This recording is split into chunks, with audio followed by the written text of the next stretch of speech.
तो इस वीडियो में कुछ और क्वेश्चन हम कवर करेंगे, मल्टीपल चॉइस क्वेश्चन जो इम्पोर्टेंट हैं।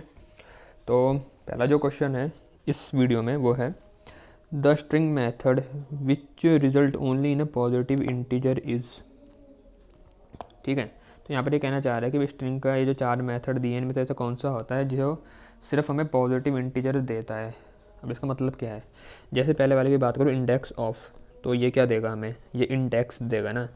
मान लो कोई स्ट्रिंग है जैसे ICSC, ठीक है, ये एस नाम के वेरिएबल में मैंने ये स्ट्रिंग रखी हुई है स्टोर करके, ऐसे मान लेते हैं। तो अगर मैंने इसमें पूछा ऐसे इंडेक्स ऑफ सी, तो ये क्या देगा मुझे सी का इंडेक्स देगा। सी का इंडेक्स क्या होगा, अगर हम यहाँ पर ध्यान से देखें तो इसका 0 है, इसका 1 है, इसका 2 है और इसका 3 है। ठीक है, 0 से स्टार्ट होता है ना, तो सी का जो इंडेक्स मुझे आउटपुट में मिलेगा वो मिलेगा 1। ऐसे लास्ट इंडेक्स वाला भी इंडेक्स देता है, बट वो लास्ट वाला देता है। मान लो कोई कैरेक्टर एक से ज़्यादा बार आ रहा है तुम्हारी स्ट्रिंग में, जो वो सबसे आखिरी वाली बार में आ रहा होगा वो वाला उसका इंडेक्स देगा। कंपेयर टू, ये कंपेयर करने के लिए यूज़ करते हैं, और लेंथ हमें लेंथ लौटा के देता है। तो यहाँ पर जो सही आंसर है वो है लेंथ। लेंथ हमेशा पॉजिटिव होगी, ठीक है ना, मतलब हमेशा पॉजिटिव इंटीजर होगा। बट ये 3 क्यों नहीं है ऑप्शन, 3 इसलिए नहीं है, अगर मान लो मैंने यहाँ सी की बजाय मैंने यहाँ पूछा होता इंडेक्स ऑफ कोई ऐसा कैरेक्टर जो इसमें है ही नहीं, जैसे एच, तो एच तो इसमें है ही नहीं ना ICSC में, तो तभी मेरे को -1 देगा लौटा के। ऐसे ही लास्ट इंडेक्स ऑफ भी करता है। कंपेयर टू है जो, उसका मैं इसलिए बता रहा हूँ क्योंकि क्वेश्चन मॉडिफाई होकर भी आ सकता है। कंपेयर टू के केस में आंसर में 0 भी मिल सकता है, पॉजिटिव भी आ सकता है और नेगेटिव भी आ सकता है कंपेयर टू के केस में, क्योंकि वो एस के वैल्यू को कंपेयर करता है। तो अगर पहला वाला जो तुम्हारा स्ट्रिंग है वो वाला बड़ा है दूसरे वाले से, डिक्शनरी वाले ऑर्डर में अगर हम बात करें तो हमें पॉजिटिव मिलेगा, लेकिन पहला वाला छोटा है दूसरा वाला बड़ा है तो हमें नेगेटिव मिलेगा। दोनों बराबर है तो 0, तो इसलिए कंपेयर टू तीनों ही दे देता है चीज़ें, बस लेंथ है जो हमेशा आंसर पॉजिटिव इंटीजर देता है, तो वो डी है। 10th पे आते हैं, the method to convert a string to double is. String को डबल में कन्वर्ट करना है तो यहाँ पर डबल क्लास का मेथड का यूज़ करेंगे। कई बच्चे क्या करते हैं, जैसे ही देखा कि स्ट्रिंग को डबल में कर रहे हैं तो फट से वो ए वाले ऑप्शन को चूज हो सकते हैं, क्योंकि यहाँ पर स्ट्रिंग डॉट टू डबल लिखा है तो ऐसा लगता है कि हमें स्ट्रिंग को डबल में कन्वर्ट कर रहे हैं, बट ये नहीं है। जो सही आंसर है वो है कि हम डबल क्लास के पार्ट्स डबल मेथड का यूज़ करके कन्वर्ट करेंगे स्ट्रिंग को डबल में। ऐसी तुम्हारी 8 और क्लास हैं, रैपर क्लास, हर एक का अपना खुद का एक मेथड है, पार्ट्स करके उसके आगे उस क्लास का नाम, जो किसी भी स्ट्रिंग को उस क्लास के डेटा टाइप में कन्वर्ट करता है।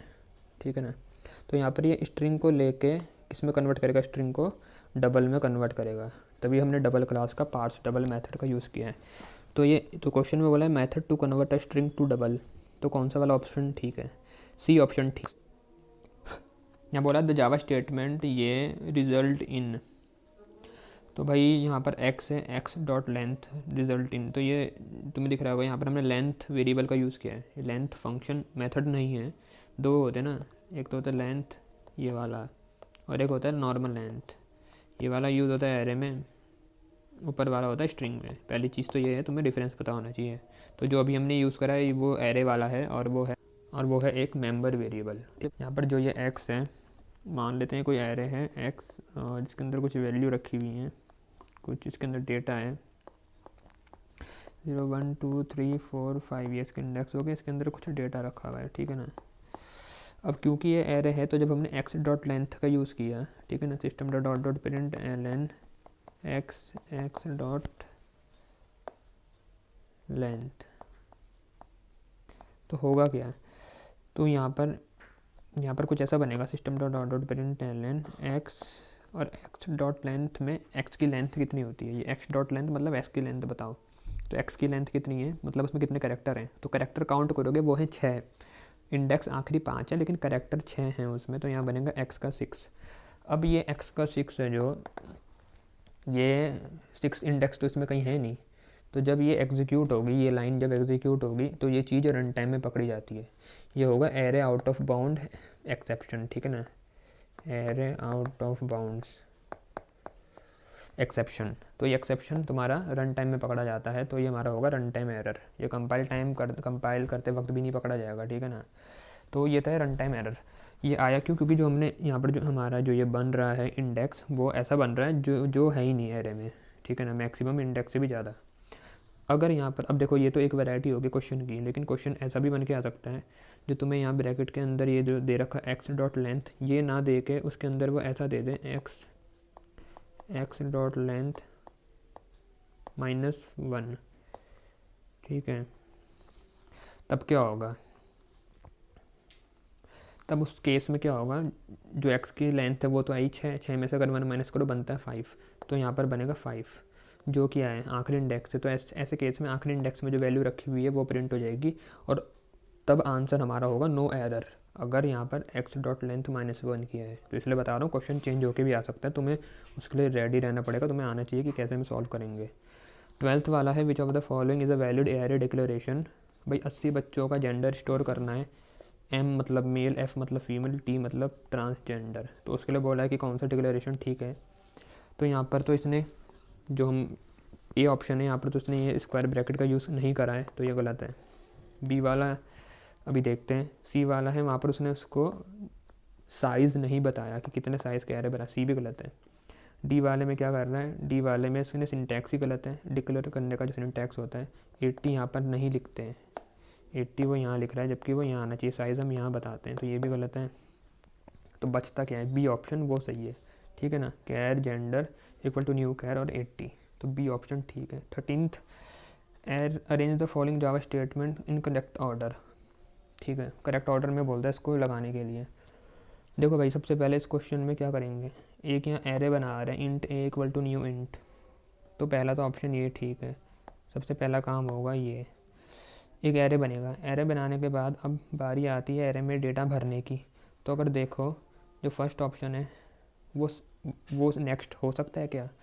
वो नहीं हो सकता, क्योंकि यहाँ पर हम SC का यूज़ कर रहे हैं जो स्कैनर का ऑब्जेक्ट होता है, तो उसको यूज़ करने से पहले उसे बनाना पड़ेगा, तो वो तो थर्ड लाइन पे बन रहा है, मतलब थर्ड नंबर है उसका, तो सेकंड ये होना चाहिए, मतलब स्कैनर का ऑब्जेक्ट अगला पार्ट है वो बनेगा, उसके बाद ही हम एरे में डेटा ले पाएंगे। लेकिन डेटा लेने से पहले हमें एक लूप भी तो लगाना पड़ेगा, लूप की मदद से लेते हैं ना, तो तीसरा ऑप्शन ये है। और लूप के अंदर हम क्या करेंगे, ये वाला काम करेंगे, तो चौथा ऑप्शन ये है। लूप के अंदर हम बारी बारी चलेंगे ना, देखो आई यहाँ है और आई यहाँ है, तो बारी बारी जब लूप चलेगा तभी तो आई की वैल्यू आएगी, तो पहले लूप है उसके बाद वो है। अब यहाँ पर एक तो ये हो गया, देखो यहाँ पर एक और ऑप्शन तुम्हारे मन में आ सकता है कि पहले हम स्कैनर को बना लेंगे भाई, थर्ड ऑप्शन पहले, एक और ऑल्टरनेटिव बता रहा हूँ यहाँ पर लिख के कि ये वाला पहले हो गया, स्कैनर का ऑब्जेक्ट बनाया, उसके बाद हमने एरे बनाया, ऐसा भी तो हो सकता है, ठीक है। उसके बाद क्या करा, उसके बाद लूप लगाया 3, और उसके बाद ये वैल्यू ली 4, तो मतलब 3 2 4 और 1, 3 2 4 1, लेकिन यहाँ पर जो 4 ऑप्शन दिए हैं वहाँ पर 3 2 4 1 वाला नहीं है, ठीक है, ये वाला ऑप्शन दिया नहीं है, एक ये भी हो सकता था। तो बचता क्या है, तो बचता ये वाला है। अब इसका ऑर्डर देख लेते हैं क्या है, ये है सेकंड, फिर है थर्ड, फिर है फोर्थ और फर्स्ट, तो सेकंड थर्ड फोर्थ फर्स्ट, तो ये ऑप्शन है बी वाला, ठीक, समझ में आ रहा ना। आगे बढ़ते हैं। In bubble sort technique during each iteration of the inner loop two adjacent element are, मैं तुम्हें बना के दिखा देता हूँ। बबल सॉर्ट अगर लग रही है मान लो, तो मान लो यहाँ पर 4 है, यहाँ पर 8 है, यहाँ 10 है, 11 है, 7 है, यहाँ पर फिर 15 है, ठीक है। और मैं कर रहा हूँ डिसेंडिंग ऑर्डर में अपनी बबल सॉर्ट जो मैं लगा रहा हूँ, तो होगा क्या, पहले वो यहाँ 2 एलिमेंट को कंपेयर करता है, और डिसेंडिंग ऑर्डर में लगा रहा हूँ, तो वो देखेगा कि भाई जो ये 4 है ये तो छोटा होगा 8 से, तो वो क्या करेगा, तो वो स्वाइप कर देगा, तो ऐसा बन जाएगा 8 4 10 11 7 15, ठीक है ना, तो स्वैप हो जाएगा अगर डिसेंडिंग ऑर्डर में लगा रहा है और यहाँ पर अगला वाला एलिमेंट बड़ा है। तो इसने क्या करा, इसने कंपेयर करा और स्वैप करा, तो फर्स्ट और सेकंड ऑप्शन ठीक है, तो वो है हमारा ए में। 15 वाले पे देखते हैं, what is the highest index of an array with 100 element. भाई अगर 100 एलिमेंट रखे हुए हैं उसमें, तो पहले तो 0 से शुरू होता है, 1 2 ऐसे चलता जाएगा, 100 है तो आखिरी वाला 99 होगा, हमेशा साइज़ से एक नंबर कम होता है आखिरी इंडेक्स, तो वो 99 है इसका सही answer. Mr. Sanjay is an event manager. He plan and allowed duty to each of its subordinate to handle different event. भाई संजय कोई एक इवेंट मैनेजर है, मान लो वेडिंग हो रही है किसी की, तो उसको मैनेज कर रहा है संजय, उसका मैनेजर है। तो संजय के नीचे बहुत सारे लोग हैं, मान लेते हैं एक 1 2 3, तो एक आदमी को लाइटिंग दे रखी, तो मैं समझाने के लिए बता रहा हूँ। लाइटिंग संभाल रहा है वो वेडिंग में, एक कैमरा संभाल रहा है, ठीक है। इस तरीके से उसने काम डिवाइड कर दिया। एक क्या संभाल रहा है, एक फूड वाला डिपार्टमेंट संभाल रहा है। तो पूरा एक इवेंट है जो वेडिंग नाम का है, तो संजय उस पूरे इवेंट का मैनेजर है। उसने छोटे छोटे काम बांट दिए लोगों के बीच में, जैसे लाइटिंग कोई और संभालेगा, कैमरा कोई और, खाना वाना का डिपार्टमेंट कोई और संभालेगा, इस तरीके से डिज़ाइनिंग या स्टेज वो कोई और संभालेगा। तो वो इसको बोल रहे कि इस फीचर को इसी कॉन्टेक्स्ट में बताओ कि हम क्या बोलेंगे इन 4 ऑप्शन में से। तो एक बड़ा काम था वेडिंग, उसे छोटे छोटे टुकड़ों में बांट के कर रहे हैं, ठीक है ना। हर एक को अलग अलग टास्क दे दिया। इसको बोलते हैं मॉड्यूलैरिटी, छोटे छोटे मॉड्यूल में डिवाइड करना। तो सही आंसर है इसका बी, ठीक है। छोटे मॉड्यूल में डिवाइड करना, डिफरेंट डिफरेंट पार्ट में तोड़ के करना एक ही बड़े काम को। अगला है Raj was asked to accept the phone number in which has 10 digit. भाई 10 डिजिट का नंबर है, बोल रहा है सही मेथड का यूज़ करके करो स्कैनर क्लास के, और कौन सा ठीक होगा।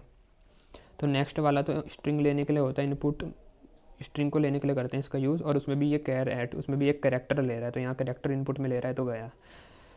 अब डबल डबल तो पॉइंट वाले नंबर के लिए होता है, वो भी हटा। 2 ऑप्शन बचते हैं, या तो इंट हो सकते हैं लॉन्ग। देखो भाई इंट की रेंज होती है, अब 10 डिजिट का नंबर इंट में तो आएगा नहीं, उसकी रेंज कम पड़ जाएगी, तो इंट तो हटा।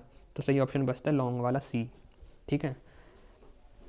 इंटीजर टाइप को लेने के लिए 4 तुम्हारे डेटा टाइप होते हैं, बाइट, शॉर्ट, इंट और लॉन्ग, ठीक है। ये छोटे, इनकी रेंज कम होती है, इंट की थोड़ी बड़ी होती है, तो ज़्यादातर काम हम इंट से कर लेते हैं, लेकिन उससे बड़ा नंबर लेना है तो लॉन्ग का यूज़ करना पड़ता है। 18वें पे आते हैं। Raj wanted to count the number of digit in a given number without using a loop.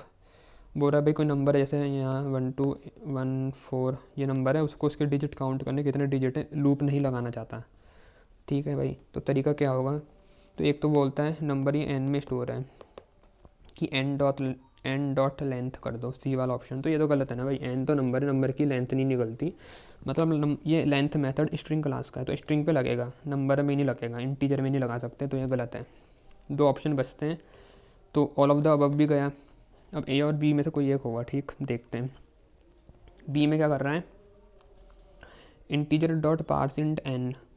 तो एन तो पहले, देखो भाई जब भी हम पार्स वाले मेथड का यूज़ करते हैं तो हम स्ट्रिंग को पास करवाते हैं, लेकिन यहाँ एन तो पहले से इंटीजर है ना, तो भाई एन को पास करवा रहा है वो इंटीजर को, तो ये तो वैसे ही गलत है। तो सही ऑप्शन क्या है, ए वाला। और वैसे भी मैं तुम्हें अगर ए को बताऊँ तो स्ट्रिंग डॉट वैल्यू ऑफ, ये वैल्यू ऑफ क्या करता है, ये वैल्यू ऑफ किसी भी जो उसमें मतलब वैल्यू आ रही है उसको स्ट्रिंग में कन्वर्ट करता है। तो एन अभी क्या है, ये इंटीजर टाइप की वैल्यू है ना, नंबर तो इंटीजर होता है, या अच्छा यहाँ पर इंटीजर हो सकता है, या लॉन्ग हो सकता है, या शॉर्ट, या बाइट, मतलब डेटा टाइप उसका इन चारों में से कुछ भी हो सकता है। बट क्योंकि वो एक नंबर है तो वो क्या होगा, इंटीजर टाइप का होगा, ठीक है ना। जो वो इंटीजर टाइप का डेटा आया, तो हमने यहाँ पर वैल्यू ऑफ का यूज़ करके, अगर वो 1 2 1 4 था तो वो क्या बन जाएगा, वो ये वाला 1 2 1 4 ये बन जाएगा, मतलब स्ट्रिंग बन जाएगा। फिर उसने डॉट लेंथ लगा के उसकी लेंथ निकाल दी। तो अगर कोई 1 2 1 4 डॉट लेंथ लिखे ऐसे, तो उसकी लेंथ प्रिंट हो जाएगी, मतलब लेंथ निकल के मिल जाएगी, जो क्या है 4। तो बिना लूप की मदद से मैंने इसकी लेंथ निकाल दी, तो ए ऑप्शन ठीक है। मुझे उम्मीद है तुम्हें समझ में आया होगा। वीडियो अच्छी लगी तो लाइक कर देना। फिर किसी और वीडियो में मिलता हूँ। Thanks for watching.